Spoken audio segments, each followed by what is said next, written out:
Vega. Hi everyone! Hi mga Bigaon! This is James, aka Walking Statue. Welcome back to my channel. Nagulog na akong video, and before ta mag-start, please subscribe so wala pa nakasubscribe. Hit the notification bell para updated ka sa mga bago na akong videos. And please follow me on my social media accounts para daghan ta mag-Vega. So it's Friday. Ang atong video kay daghan joy makarelate. Wow! I promise. Kasi daghan joy makarelate. Kay everyday na ma-fall in love. Everyday na ay magbuyag. And everyday na joy mag-move on. Everyday, so kung everyday na ay mag-move on, so everyday yun na ay gavega.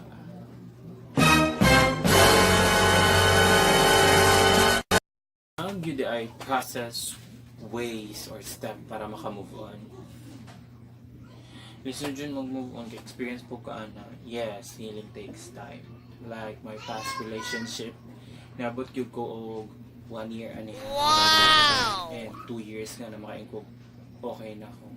Na magkita mo bitaw nga, okay na. Okay na bagyod ka ha. Okay na bagyod ka. Take time to realize. If feeling ni mo lisod na dyan mag-move on, wala nakakasabuton sa imong himuon. Wala sa pagkakabaloon sa imong buhaton. Kulang na lang mo ato albularyo para magpatambal sa imong heart nga nadugmok. Sit back, relax, and enjoy. Basin di ay makalimot ka nga nahigugma paday kaniya. Let me be the one to break it up, so you won't have to make excuses. We don't need to Mabigan! So, here are some ways in how to move on. Sa Bisaya pa, para mas ma-feel jud nimo, mga pamaagi para makalimtan na nimo siya. And goodbye.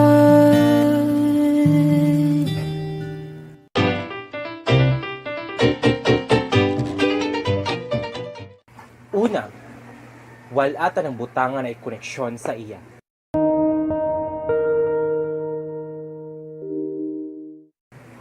I-delete inyong convo, i-delete iyang number, i-block siya sa imong phone, i-unfriend siya sa Facebook, i-unfollow siya sa Instagram, i-unfollow siya sa Twitter, i-unfriend iyang mga friend, kay basin makita ang gihapon nimo siya sa ilang mga post. If dili pag yung kakontento, sunuga inyong mga pictures, sunuga ang mga gift nga nadawat nimo gikan niya. Pero kung nakadawat kag branded, ayaw. Sayang ba ya? Pero kung feeling nimo nga sunod-sunod gyapon siya nimo, feeling nimo nga naa pang presensya niya, kaligo. Ug alis di mo sabon. Basin di ay. Maka-move on na kaniya. Let me be the one to break it up, so you won't have to make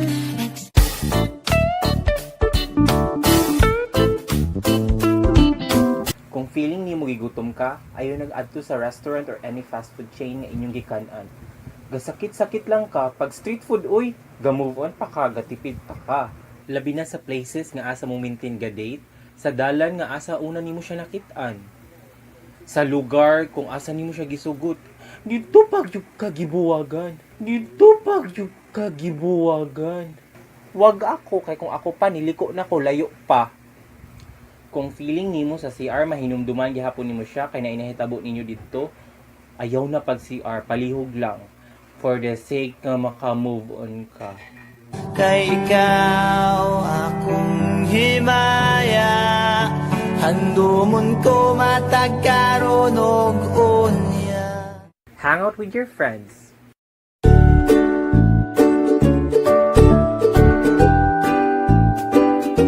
Laag mo, food trip mo, ligo mo dagat. Mauni nga tayo kinahanglan nimo ang friend para mag-vent out nimo ang imong mga hinanakit, mga kaguol, mga kasakit. But don't forget, ayaw daday imong chismosa nga friend. Kay mangutana lang siya ang say rason nganong nagbulag mo.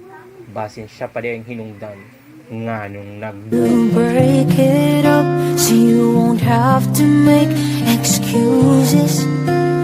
We don't need to Sa upat, pagwalwal ug ihilak.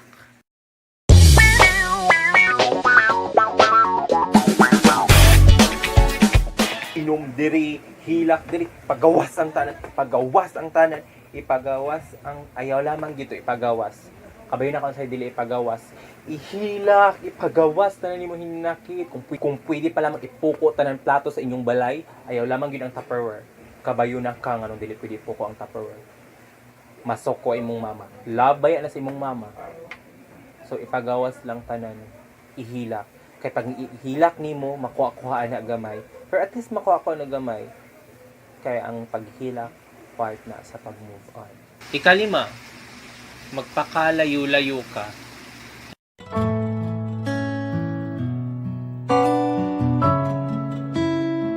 Mo ni akong gihimo sa akong past relationship. Nilarga ko, nagpakalayo-layo ko. Biyan akong family para lamang mag-move on. Ngita ko new environment na di na siya makitaan. New environment na di na siya mahinumduman kay feeling na ako naalong siya sa bayay. Feeling na ako makitaan niya ako na sa bayay tungkol sa mga memories na among na-build. And nangita ko work para at least mabisi ko. At least one day mawala siya sa kung una-una. Bisag 1 hour, di na mahinumduman siya. If kinahanglan yun ni mo larga, give it a try. Kay nag-work man yun siya sa aho. Nag-work yun siya, 50% kay nakatabang siya sa akong pag-move on. Basin di ay, basin sa paglarga ni mo, makalimtan na dyan niyo. let me be the one to break it up, so you won't have to make excuses. Number 6, acceptance. At nakita kita sa tagpuan ni Bathala. Para sa morning best solution para maka-move on ka.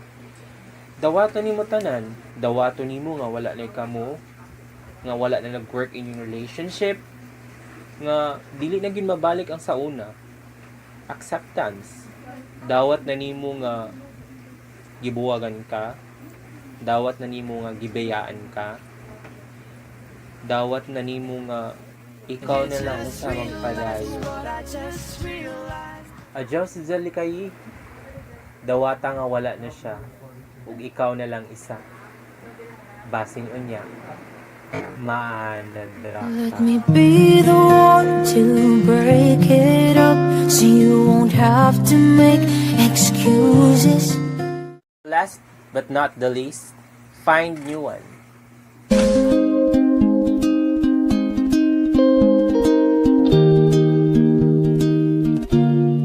Morning time nga, mangita na kaglain. Pero, don't forget, ayaw pangitag bag-o kung feeling ni mo wala pa ka move on kay nangita lang kag attention, nangita lang kag mo feel inside the space sa imong heart. So, mauni nga process or time nga mangita na kaglain kay ready na ka ma-fall, ready na ka masakitan, ug ready na ka mamiga otro. Dungan kag move on. Let me be the one to break it up, so you won't have to make excuses. We don't need to find it. So I hope nakatabang ni nga mga pabaagi para ka maka-move on. See you next video.